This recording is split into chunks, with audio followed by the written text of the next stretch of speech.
சாம்பார் ரசத்துக்கு மிஞ்சினதுக்கு ஈக்குவலான்ட்டா இன்னொன்று எதுவுமே கிடையாது, ரீப்ளேஸ்மெண்ட்டே கிடையாது. மருந்து இல்லைங்களா சார்? நம்ம உணவு ஒவ்வொன்று பயன்படுத்துறது வந்து ரசம் மருந்து, ரசம் ஒரு கைண்ட் ஆஃப் மருந்து தான் அது.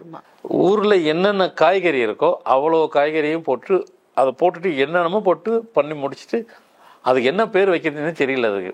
அதுக்கு ஸ்பூன் வச்சுருக்கிறான் அவனுக்கு தோசைக்கு அதுக்கு ஸ்பூனு அவனுக்கு தெரியல சாப்பிட. அப்படியே இப்படி விரிச்சு எடுத்துகிட்டு போகிறான். இந்த சில குழம்புலாம் வைப்பாங்க, சேர்த்து வச்சுட்டு அப்படியே வச்சேன்னா ஒரு வாரம் 10 நாளும். அப்போ ஃப்ரிட்ஜெலாம் ஒன்றும் கிடையாது, அப்போயே அது ஃப்ரிட்ஜு. ஆனால் நம்ம சொல்கிறோம் கையேந்தி பவனுன்ட்டு. கையேந்தி பவன் யாருக்கு ஈக்குவலாக அவன் போட்டி போடுறான் தெரியுங்களா? நேராக கீழேருந்து டாப்புக்கு தான் போட்டுவான். ஸ்டார் ஹோட்டலுக்கு உண்டான டேஸ்ட்டு தான் அவன் கொடுப்பான். இதில் வந்து ஃபேட் நம்பர்லாம் இருந்துச்சுனாக்கா இன்டர்நேஷ்னல் லெவலில் போயிடுவாங்க. இந்த நம்பர் கூட பின்னாடி ஃபேட்டில் 7 இருந்ததுன்னா வேர்ல்டு வைடு அப்ராடில் இருப்பாங்க, ரவுண்ட்ஸ்லேயே இருப்பாங்க. ஏன்னா சடனாக ஒரு நாள் வரல அப்படின்னாக்கா அந்த வராத நாள் நீங்கள் செஃப்பாக மாறிடணும். தோசை சுடவாவது தெரியணும் முதல்ல, நீங்கள் மாறிடணும்.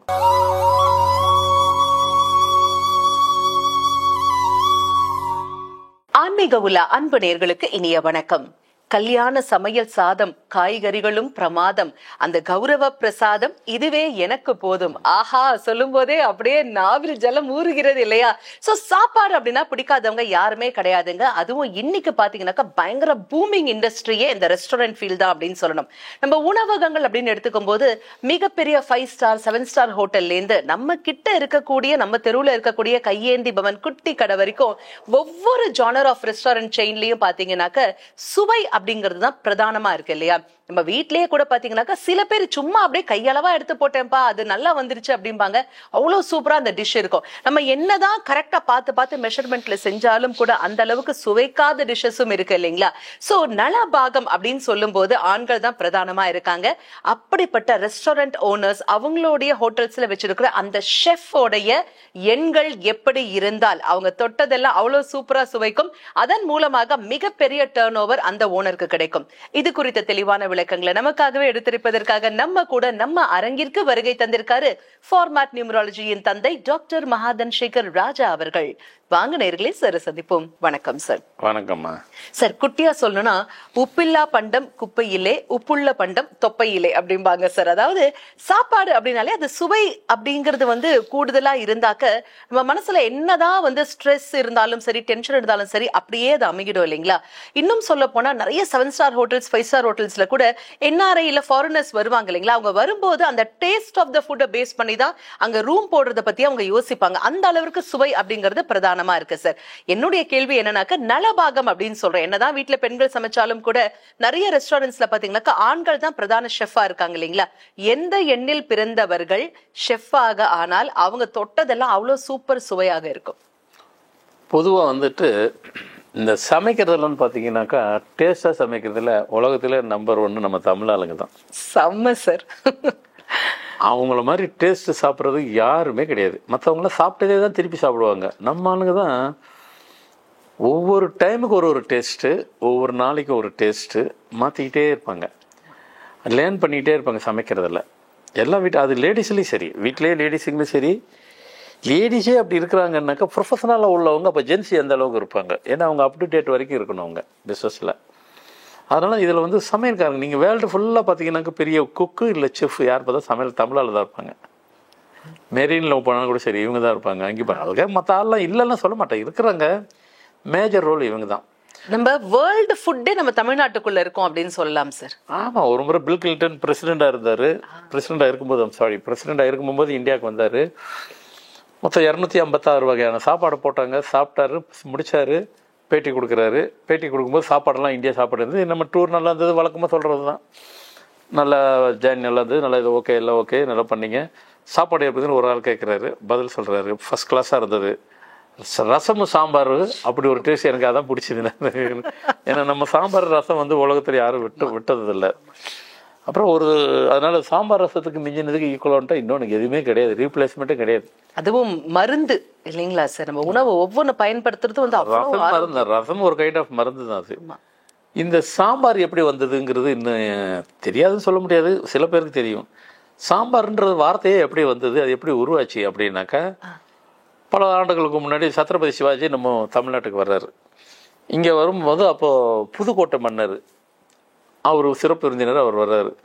அப்போ அந்த மன்னர் சொல்கிறாரு, இல்லை நம்ம சத்ரபதி சிவாஜியே நம்ம இடத்துக்கு வர்றாரு, அவருக்கு புதுசாக நீங்கள் ஒரு சமையல் செய்யுங்க, சமையலுக்கு ஆர்டர் போடுறாரு, அது டேஸ்ட்டே வித்தியாசமாக இருக்கணும் அப்படின்னு சொல்கிறாரு.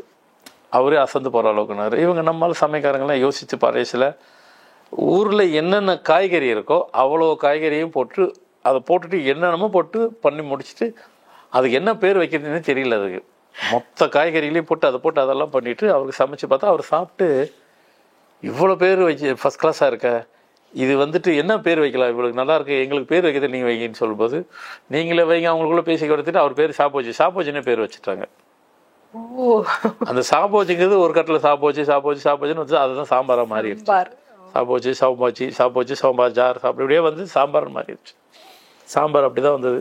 அந்த சாம்பார் தான் இப்போ நம்ம டெய்லி சாப்பிட்டுட்டு இருக்கிறோம். அதனால தான் சாம்பார்னு வச்சா காய்கறி உள்ள வந்துடும், ஆரோக்கியமும் இணைந்து வரும் இல்லைங்களா? ஆரோக்கியம் வருது. இல்லை சொல்கிறேன். அதனால எதுக்கு சொல்ல வரேன்னா, டேஸ்ட்டுக்கு நம்ம ஆளுங்க அடிக்கிறதுக்கு ஆள் இல்லை. நான் எல்லா இடத்துலையும் போய் சாப்பிட்டுட்டேன். மேக்ஸிமம் இந்தியாவிலையும் எல்லா லாங்குவேஜ் உள்ள ஆள் சாப்பாட்டும் சாப்பிட்ருக்கேன். வெளிநாட்டிலும் போனால் எல்லாம் சாப்பிட்ருக்குறேன். சாப்பிட்டு முடிச்சுட்டு டேஸ்ட்டுன்னு பார்த்தீங்கன்னாக்கா தமிழ்நாடுக்குள்ள ஒன்றும் கிடையாது. ஒரு முறை லண்டனில் இருக்கும்போது வெள்ளைக்காரன் சாப்பிட்றான். அவன் என்ன சாப்பிட்றான்னாக்கா தோசை சாப்பிட்றான். தோசை சுட்டு வச்சுருக்கிறாங்க இப்படி, அதுக்கு ஸ்பூன் வச்சுருக்கிறான். அவனுக்கு தோசைக்கு எதுக்கு ஸ்பூனு அவனுக்கு தெரியல சாப்பிட. அப்படியே இப்படி விரிச்சு எடுத்துகிட்டு போகிறான். நான் அப்படியே பார்த்தேன், இவன் என்ன தான் செய்கிறான்னு பார்த்தோன்னாக்கா 2 ஸ்பூன் வச்சு ஒரு ஃபோக் வச்சுக்கிறேன், அதை வச்சுக்கிறேன், உடைக்கிறான், சாப்பிட்றான். சரி, அவனுக்கு தெரிஞ்சவே சாப்பிட்றான். அவன் அது போன் நினச்சி சாப்பிட்டுட்டு இருக்கிறான்னு நம்ம தெரியல. அது மாதிரி அவனு விடலை. அங்கே பார்த்தீங்கன்னா இப்போ நம்மளோட அவன் தான் கூட்டம் அதிகம். ஆமாம் சார். யார் வெள்ளைக்காரன் தான் அதிகமாக இருக்கு. இந்தியன் ரெஸ்டாரண்ட் வந்து ஃபுல் எப்போவுமே. ஆமாம், இங்கே லண்டனில் எல்லாம் உட்காந்து இட்லி தோசை பொங்கல் தின்னுட்டு இருக்கிறான். என்னடா உங்களையும் விடலைங்கிற மாதிரி நம்ம டேஸ்ட்டு யாரையும் முடியாது. காரணம் ஏன் சாப்பிட்றான் அப்படின்னா டேஸ்ட்டு. நம்ம சாப்பாடு அவன் சாப்பிட்றப்ப அவன் சாப்பாடை நம்ம சாப்பிட்டுட்டு இருக்கிறோம், அது வேறு. அது மாதிரி போயிடுச்சு. அதனால் கீஸா பர்கர் அதெல்லாம் இப்போ நம்ம அதுக்கு போய்ட்டோம். அவன் இட்லி தோசை பொங்கலுக்கு வந்துட்டான். சப்ஜெக்ட் என்னென்னா, யாரெல்லாம் எந்த டேட்டில் பிறந்தவங்க எங்கே இருந்து அவங்க சமைச்சா நல்லாயிருக்கும். பொதுவாகவே இப்போ வீட்டில் பெண்கள் கூட அவங்க சமைக்கிறாங்கனாக்கா அது கைப்பக்குவம். நம்ம பாட்டி சமைக்கும். நான்லாம் சின்ன வயசில் பார்த்தீங்கன்னாக்கா எங்கள் அம்மா சமைச்சாங்கன்னாக்கா, இல்லை அது உண்மைதான், அது இப்போல்லாம் கிடையாதுன்னு வச்சுக்கிறேங்களேன்.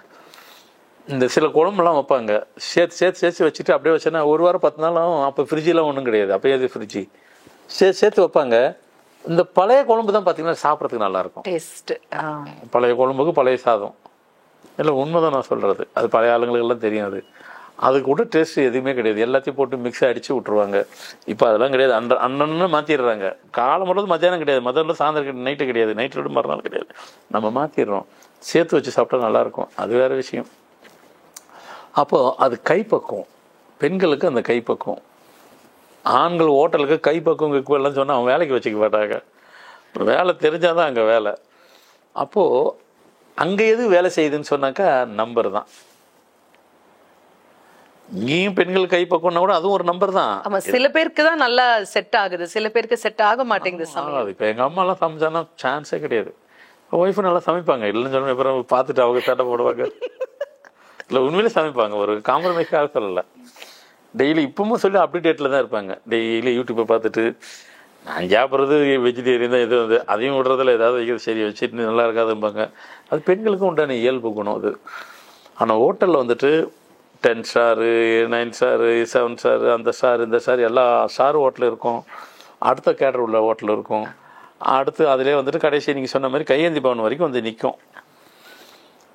ஆனால் நம்ம சொல்கிறோம் கையேந்தி பவன்ன்ட்டு, கையேந்தி பவன் யாருக்கு ஈக்குவலாக அவன் போட்டி போடுறான்னு தெரியுங்களா? நேராக கீழேருந்து டாப்புக்கு தான் போட்டுருவான். ஸ்டார் ஹோட்டலுக்கு உண்டான டேஸ்ட்டு தான் அவன் கொடுப்பான். ஆமாம், டேர்ன் ஓவரும் அவ்வளோ டேர்ன் ஓவர் கிடைக்கும். டேர்ன் ஓவர் இருக்கும், டேஸ்ட்டும் அந்த அளவுக்கு இருக்கும். காரில் வருவாங்க, அப்படியே நிற்பாங்க. வெளிநாட்டில் அது சர்வசாதாரணம், நார்த்தில் அது ரொம்ப சர்வசாதாரணம். நீங்கள் பாம்பேலாம் போனீங்கன்னா, பாம்பே டெல்லிலாம் போனீங்கன்னா அது சர்வசாதாரணம். காரில் வரும், ஓரம் விடும், அப்படியே விட்டு சாப்பிட்டு போயிடுவோம். இப்போ இங்கேயே அந்த கண்டிஷன். சென்னையிலேயே பிரியாணிலாம் அப்படிதான் சார் இருக்கு. இன்னைக்கு வந்துருச்சு அந்த கண்டிஷன். அவன் அதான் சொல்லணும், அவன் யார்கிட்ட காம்படிஷன் போடுறானாக்கா அடுத்த கிளாஸ் உள்ள ஹோட்டல் கிடையாது, நேராக ஸ்டார் ஹோட்டல் காம்படிஷன் போடுறான். உண்மையிலே அந்த டேஸ்ட்டை கொடுக்குறான், பண்ணிடுறான். நம்ம நினைக்கிறோம் என்னன்ட்டு. அவன் அந்த ஹோட்டலில் ஸ்டார் ஹோட்டலில் கூட செஃப் வரது கூட வந்துட்டு தனி இண்டிவிஜுவலாக கூட. எனக்கு தெரிஞ்ச ஒரு செஃப்பு ஸ்டார் ஹோட்டலில் தான் செஃப் இருந்தார். அப்போ அவர் இண்டிவிஜுவல் சாதாரண ஹோட்டலில் தான் வச்சுருக்கிறாரு. அந்த ஹோட்டலில் இப்போ இங்கே கிடையாது அவர், சாரி இங்கே நினைக்கிறேன் அவர் டக்குனு ஞாபகத்துக்கு சிதம்பரம் சீர்காழி சிதம்பரம் கும்பகோணம் இல்லை இது சிதம்பரம் தான் நினைக்கிறேன், நடராஜர் கோயில் கிட்ட தான். இல்லை அதுக்கடுத்து ஒரு டக்குன்னு வரல, அங்கே தான் வச்சிருக்கிறாரு, அந்த ஊருக்காரு. அந்த டேஸ்ட்டுக்கு அவர் கூட்டம் அவ்வளோ வரையும் அவருக்கு, ஏன்னா அவர் செஃப்பாக இருந்தவர். அது மாதிரி இந்த நம்பர் இவங்களுக்கு இதெல்லாம் இவங்களுக்கு கை கொடுக்கும். இப்போ பார்த்தீங்கன்னாக்கா செஃப்பாக இருக்கிறாங்க, அவங்க எந்த நம்பர் நல்லா பண்ண ஃபஸ்ட் கிளாஸாக பண்ணுவாங்க அப்படி மட்டும் 27 27 டேட்டு பிறந்திருப்பாங்க, இல்லைன்னா 24 இருப்பாங்க, இல்லைன்னா 22 இருப்பாங்க. இவங்கெல்லாம் ஷாஃப், ஏன்னா இவங்கெல்லாம் டாப் கிளாஸ். இவங்க இந்த நம்பராக இருப்பாங்க, செஃப்பாக இருப்பாங்க. நம்ம நினைக்கிறோம் அவங்க வெறும் ஸ்டார் ஹோட்டலில். நீங்கள் மெரீனில் போனாலும் சரி, அப்ராடில் போனாலும் சரி, 5 ஸ்டார் ஹோட்டல் ஓனர் சம்பாதிக்கிறது வந்து பார்த்தீங்கன்னாக்கா பொது வாழ்க்கையில் இருக்கிறவங்க, டாப் லெவலில் இருக்கிற இருக்கிறவங்க, அவங்க என்ன சேலரி வாங்களோ அந்த சேலரி இவங்க வாங்குவாங்க. என்ன சொல்கிறீங்க? இன்கம்லாம் பார்த்தீங்கன்னா வேறு லெவலில் அவங்களுக்கெல்லாம். ஸோ எதுக்கு சொல்ல வரேன்னா, அந்த கேட்ரிங்கிறது நிறைய பேர் வந்து அதை செய்ய மாட்டேன்றாங்க. படிக்குதுங்க, இந்த காலத்து பிள்ளைங்க படிக்குதுங்க, அதை ஒரு தவறாக நினச்சிக்குதுங்க. கேட்ரி போய் நம்ம சமைக்காரன், உங்களுக்கு இருக்கிற வேல்யூ உங்களுக்கு தெரியல. அது நீங்கள் நல்லா கரெக்டாக படிச்சுட்டு ஒன்றும் இல்லை, நீங்கள் ஸ்டார் ஹோட்டலில் 2 ஸ்டார் ஹோட்டலில் செஞ்சுட்டு அதுக்கப்புறம் பாருங்கள், உங்கள் ஏர்னிங்கன்றதையும் தாண்டி உங்களுக்கு எவ்வளோ மரியாதைன்னு பாருங்கள். பெரிய பெரிய ஸ்டார் ஹோட்டலில் அவங்க 2 பேர் தான் நம்ம ஸ்டார் ஹோட்டல் நிர்வகிக்கிறவங்க.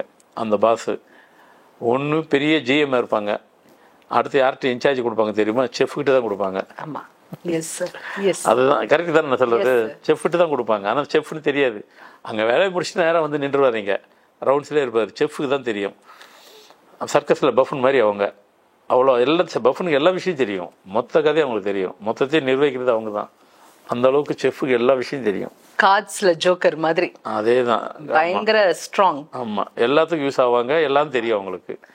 அதனால் வந்துட்டு அந்த இடத்துக்கு அடுத்த ஹோட்டல்ஸு, இந்த பவன் அந்த பவன் எல்லா பவனுக்கும் ஹோட்டலாக இருப்பாங்க இல்லைங்களா, அவங்க எது அப்படின்னாக்கா அவங்க 13, 4, 6, 15. இங்கே வந்தீங்கன்னாக்கா 25 இந்த மாதிரி நம்பர் இங்கே இருப்பாங்க. அடுத்து நேரம் கையேந்தி பவனுக்கு வந்துடுவோம். அங்கே வந்தால் 2, 11. இதில் வந்து ஃபேட் நம்பர்லாம் இருந்துச்சுனாக்கா இன்டர்நேஷ்னல் லெவலில் போயிடுவாங்க. இந்த நம்பர் கூட பின்னாடி ஃபேட்டில் 7 இருந்ததுன்னா வேர்ல்டு வைடு அப்ராடில் இருப்பாங்க, ரவுண்ட்ஸ்லேயே இருப்பாங்க. இன்னும் சில பேர் இந்த ஷிப்பில் போவாங்க, ஷிப்பிலே கார்கோ ஷிப்புன்னு இருக்குது, பேசஞ்சர் ஷிப்புன்னு இருக்குது, ரவுண்ட்ஸ்லேயே பார்ப்பாங்க. போயிட்டு சுற்றிட்டு 6 மாதம் கழிச்சிட்டு இந்தியாவுக்கு வருவாங்க. நீ எத்தனை உலகம் ஃபுல்லாக சுற்றிட்டேன்னுவாங்க, எல்லா நாடும் போயிடுவாங்க.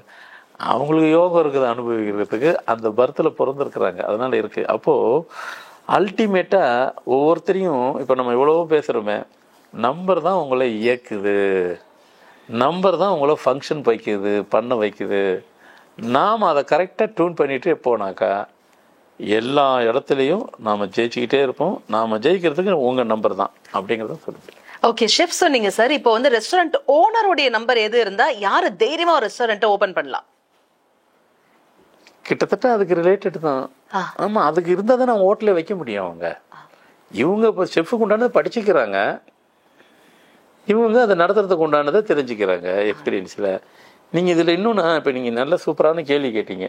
என்ன கேட்டிங்கன்னா, செஃப்புக்கு நம்பரை சொல்லிட்டீங்க, ஓனருக்கு என்னன்னாக்கா, ஓனருக்கு செஃப்பு வேலை தெரியலனா கூட கிட்டத்தட்ட பாதி வேலை அவங்களுக்கு தெரியணும். தெரிஞ்சு இருந்தால் தான் நீங்கள் ஹோட்டல் வேலையை வைக்கணும், இல்லைன்னா நீங்கள் வைக்கவே கூடாது. ஏன்னா சடனாக ஒரு நாள் வரல அப்படின்னாக்கா அந்த வராதனால நீங்கள் செஃப்பாக மாறிடணும். தோசை சுடவாவது தெரியணும், முதல்ல குக்கா நீங்கள் மாறிடணும்.